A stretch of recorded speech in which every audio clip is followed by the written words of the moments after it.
sa kung anong issue mayroon sila. Ganyan eh. Aminin man natin o hindi, talagang ganyan ang nangyayari. Sasabihin ko sa inyo, kung bago pa lang mag-asawa, medyo makikinig pa yan sa isa't isa. Magtatalo yan. Makaano pa rin sila, maka-cover up pa rin. Pero pag matagalan, pag laging ganyan, separate ways talaga ang hantungan. Okay, dito naman tayo sa hanap pa. O diba, ito. Sabi niya Aiza de Fiesta. Reply niya doon kay Grace de Guzman Tamayo. Sabi niya, depende sa sitwasyon. Iyon. Tumpak. Tama yung sinasabi niya. Depende sa sitwasyon. Kasi, mas masarap ng salita yung mga nang susulsul. Mas masarap pakinggan yung mga naninira. Lalo na sa video. Ipalabas yung video na hindi totoo. Kahit hindi totoo, dahil nakikita mas maganda tingnan mas interesting. Di ba? Mas interesting. Kaysa yung asawa yung magyakapan. Alin ang mas interesting tingnan? Yung asawang magyakapan o doon sa yung asawang lalaki na may ibang babae na kayakap. Di ba mas widely open eyes kayo doon sa sa bago sa asawang lalaki na may kayakap na ibang babae kaysa doon kayakap ng asawang lalaki yung asawa niya na babae. Syempre. Di ba? Doon. Makikita mo na niya, tapos pupunta yun sa isipan, mapatanong siya. O, kung sino mang nakakita noon ng video, nakapanood, yung mga nanood, mapatanong, bakit? Hindi yung sasabihin, ay, mag-asawa sila na, hindi, doon sa video na, yung kayakap niya, ibang babae. Di ba? Doon.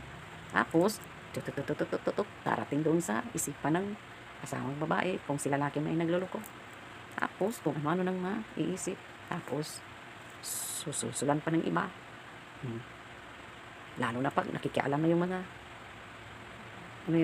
magkapamilya, kabilaan, lago. Mariresolve yan kung bago pa lang. Pero kung palagi na lang, tapos magtagal, ganyan pa rin. Nako, ganyan talaga, ganyan. Okay, dito tayo sa so yun depende sa sitwasyon dito. Yes, galing kay Azela Jane Diligencia. Yes, kaya ako nainis pag pasaway asawa ko. Mapapaaway kasi ako wala sa oras pag nakarinig, hindi maganda ang sinasabi sa asawa ko. Ayan. So ito naman siya, mapapaaway daw siya kapag yung iba may sinasabi against dun sa asawa niya.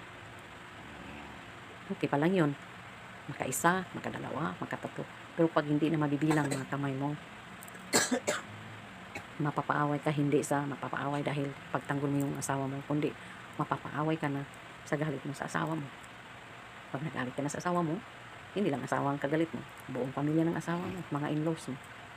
Tapos, yung mga kaibigan, hati yun. Hati. May iba kakampi sa asawa na lalaki, may iba kakampi sa asawa na babae. Hati yun. Pero ang talo dyan, kahit ng babae ay hindi magluloko, ang kawawa dyan, babae. Okay, so, hanggang dyan lang tayo na comment. Ito masasabi ko. Sa anumang talunan ng mag-asawa, walang asawang babae o lalaki na hindi nagnanais na panghabang buhay yung pagsasama nila. Hindi porket naghiwalay sila ay mahina si babae, mahina si lalaki. Kung hindi, talagang hindi na talaga magkasundo. Talagang magkaiba na ng pananaw. Paano pa naman ang pagsasama ninyo bilang mag-asawa? Kung ganyan si babae, tapos yung si lalaki, ganyan ang asawa mo. Mahirap Hindi pwede rin naman habang buhay ganyan ka, tapos ang lalaki ay ganyan. Pinapatay mo yung sarili habang buhay. Sarili mo pinapatay. Kaya, masakit man o hindi, siyempre hindi. Masakit na masakit. Kaya, hindi pa iwasan karamihan ng babae o ng lalaki. Yung sinong biktima dito, siyempre mapapagod yan. So, pag sumurrender na yung napapagod, wala na. Wala nang buhay yung pamilya. Wala nang buhay yung pagiging mag-asawa. Talagang ganyan. At kung ikaw ay babae na asawa, at ikaw yung biktima dyan, ikaw yung talo. Sa paningin ng mga tao, mas grabe yung panghuhusga sa babae Kesyo nakita nila ng asawa mo ay mabait, hindi makabasag pinggan, pinong-pino ang kilos. Ang tanong ko, bakit? Kilalang kilala ba talaga niyo ang asawa niya?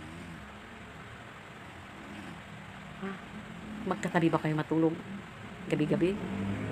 At masasabi mo, kilala mo ang asawa niya na mabait, hindi makabasag pinggan. Hindi mo masasabi yan. Hindi mo nakikita sa loob-looban nila ang dalawa kung paano sila nag-umpisa ng gulo. Paano sila hindi magka-intindihan. Paano sila magkakagulo. Hindi mo nakita yun. Ano ang simula? Ano ang punot dulo ng gulo? At yun ang naging mitsa ng kaguluhan nila at umabot sa paghiwalay. Wala eh. Wala kayo doon. Kaya ito, talagang totoo to. Masakit talaga sa asawang babae. Bakit? Kasi pag naghiwalay kayo, yung mga tao na nakakakilala sa'yo or kilala ninyo or yung mga nakakita sa'yo na kahit hindi nyo kaibigan, hindi nyo kakilala, ang panghusga dyan, grabe. 60-40 yan. 40% ano, doon sa lalaki. Sasabihin yung 40% sabihin, kasi yung lalaki ganyan. Pero yung 60% babae yung sinisisi, yung asawa yung sinisisi. Hindi nyo ba nakikita? Siya na nga ang nagiging biktima. Siya pa yung hinuhusgahan nyo. Kesyo hindi marunong maglambing, kesyo madaldalera, kesyo ganito, ganyan. Ano ba naman kayo? Siguro, pwedeng ganun. Kung nakikita ninyo na yung babae, talagang may ibang lalaki. Wala eh. Kitang-kita na nga na yung asawang lalaki may iba, nagluko. Pero ang hinuhusgahan ninyo, yung asawang babae na kawawang-kawawa, walang kalaban-laban. Yun sinisisi. Kasi madaldal yan. Kasi hindi marunong yan sa buhay. Kasi hindi makawawa. Kayo kaya hinuhusgahan ng ganyan. It's so unfair.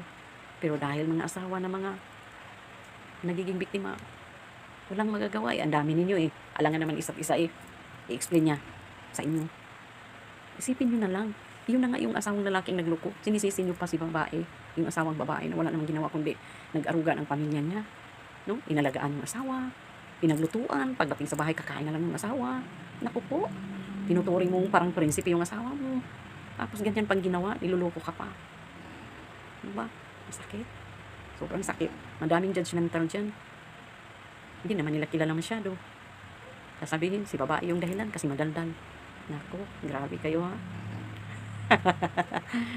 Oo, totoo. Totoo yan. Palagi yung babae yung sinisisi dahil hindi raw marunong. Losyang na daw. Kasi, paano magiging hindi losyang ha? Isipin mo, araw-araw yan ginagawa. Gigising yung asawang babae, gigising ng maaga. Ipagluto yung asawa kasi magtatrabaho. Ipaganda ng pagkain. Kasama sa mga anak. Pagkatapos yung asawa, mga anak. Pagkatapos, yung mga damit ng asawa, yung mga gamit ng asawa. Ikaw yung nakatuka doon eh. Gawain bahay, gawain, alam mo na, lahat-lahat sa asawa yan eh. Kasi yung lalaki, uuwi yan, galing sa trabaho, hihiga na yan, magpahinga na yan. Pagdating sa bahay, o ano, ayan na yung lamesa, andyan na yung pagkain, uupo na lang siya at kakain. Pagkatapos noon, uupo-upo, yung asawang babae, naghuhugas, pupunas, nagwawalis. Pagkatapos noon, maghahanda doon sa higaan. At yung asawa mo, paghanda mo pa ng mga damit, pantulog. Kasi magwawash yan. O diba? Tapos, kinaumagahan, maagang magising kasi ipaghanda na naman niya. Araw-araw yun. Paano hindi malulus siyang? Diyos mio. Kasi wala ng panahon ng asawang lalaki. Hindi man lang pinupuri na, ang ganda mo ngayon sa araw na to. Nakalimutan yun. Sobrang sakit. Sobrang sakit.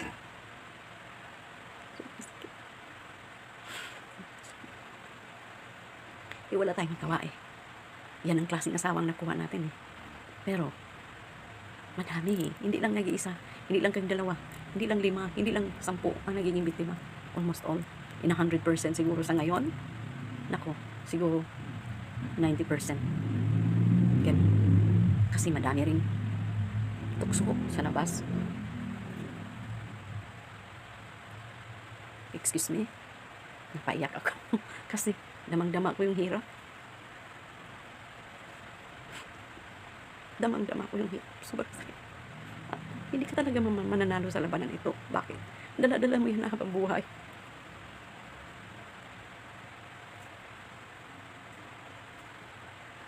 bilangin mo man ilang taon nakalipas. Pag maisip mo yan, makabasa ka ng mga ganitong mga comments, maalaala mo yung sa'yo, yung nangyayari sa'yo. Pero move on, move on. Huwag padala. Kaya pray na lang na sa mga bagong biktima ngayon. Just pray for your strength. Ang matagal na naghiwalay, matagal na ano, syempre wala na yun. Maramdaman lang nila ulit yun pagka may nakikita lang nilang may sitwasyon ganyan na syempre nagre-remind na, oh, ganyan, dumaan ako dyan dati. But now, no more. No? Kasi happy na ang life. Diba? We must choose to be happy. Ha? Huwag niyong piliin ang magiging malungkot buong buhay niyo. Kapag may nanghusga sa'yo, ng mga tao, at ikaw yung sisisihin na asawang babaeng dahilan, bakit nagloko yung asawa mo, huwag mo silang pansinin. Isipin mo, hindi sila kawalan sa buhay mo. Huwag mo silang pansinin dahil hindi nila alam yun. At hindi nila alam baka mangyayari pa sa kanila yun. Mahaba pang buhay. Diba? Hindi natin alam. Diba? So, ito lang masasabi ko. Kung kaya pa ninyong intindihin, kung kaya pa ninyong masakyan pa ninyo yung asawa nyo, kung kaya pa ninyong mahalin kahit ginaganyan kayo, go ahead. Huwag niyo ipahintulot na masira kayo. Pero kung sa tingin niyo hindi na talaga kaya, at talagang may oras talaga dyan na mapapagod kayo, huwag kayo paapi sa ganitong sitwasyon. Bigyan nyo ng tuldok. Yung sakit na naranasan nyo, naramdaman nyo, bigyan nyo ng tuldok. Ganyan lang yan. At umahon sa buhay. Kasi, of course, with prayers. Kasi doon lang tayo makakuha ng strength. At doon, makalalagpas tayo sa buhay. At magkaroon kayo ng kapayapaan sa buhay. Diba? At doon naman sa may mga tao, may mga asawa talaga, lalo na sa babae, may mga asawa talaga na hindi kayang iwan yung asawa nila kahit na ginugulpi sila, kahit na pisikan na sinasaktan sila, hindi nila kayang iwan. Ganito masasabi ko sa inyo, kung hindi nyo kaya talaga, kung mamamatay talaga kayo pag iiwan nyo yung asawa niyo, ganitong gawin niyo. Kilala ninyo yung asawa, kung may bisyo man yan, tanggapin ninyo ng bukal sa kalooban. Huwag yung tingnan yung bisyo nila. Huwag yung tingnan yung may babae sila sa iba. Kasi alam na ninyo na may babae sila pero hindi ka humiwalay. So, hayaan mo siya. Hanggang sa siya na yung mapagod. Bakit? Kasi alam nyo na ganyan siya. Hindi ka humiwalay. Tapos ito ngayon, magre-reklamo ka. Hey, gali ka doon sa kabit mo. Ganyan. May mga reklamo ka. Kulang na ng atensyon sa'yo. Anong mangyayari sa'yo? Gugulpihin kayo ng asawa nyo, saktan kayo ng pisikalan, di ba? Kaya hanggat maaari, kung ayaw mong masaktan ka ng pisikalan, tuldukan mo. Pero kung hindi mo kayang tuldukan, huwag kang magreklamo para hindi ka magugulpi, hindi ka maano ng pisikalan, masaktan ng pisikalan. Yun lang yun ang pinaka-sikreto dyan. At kayo ay magtatagal habang buhay. Kahit na habang buhay rin ang pangangabit. Di ba? Tama. Kasi habang nagrereklamo kayo, masasaktan kayo, pisikalan. Halimbawa, may mga anak na kayong malalaki. Tapos, nasaktan kayo, isusumbong nyo sa mga anak ninyo. Normally, kakampi yung mga anak mo sa iyo. Pagkakampi sila sa iyo, hindi may magagawa silang mga bagay na hindi magustuhan ng asawa mo or masasaktan yung asawa mo. So, saan yun mag-rebound? Sa iyo. Dahil nasaktan siya, nahiya siya sa inyong mga anak, sa iyo yun mag-rebound. Gugulpihin ka niyan. Taplanuhin kang ganyanin ka, diba? Kaya hindi mo kayang tuldukan, then stop. Zip your mouth. Never complain. Never ever complain. Huwag magsalita ng against sa asawa mo, lalo na huwag magsumbong dun sa mga anak mo at nang hindi ka masaktan ng pisikalan. Pero ito lang, hindi ka man masaktan ng pisikalan, pero dito sa puso mo, butas na. Yun lang. Again, hindi ka nga naman masaktan ng pisikalan, pero yung puso mo ay butas na butas. Okay? So, hanggang dito lang guys. Maraming salamat sa panonood. Hanggang sa muli. Please don't forget to like, share, and follow. Okay, thank you so much guys, and God bless everyone.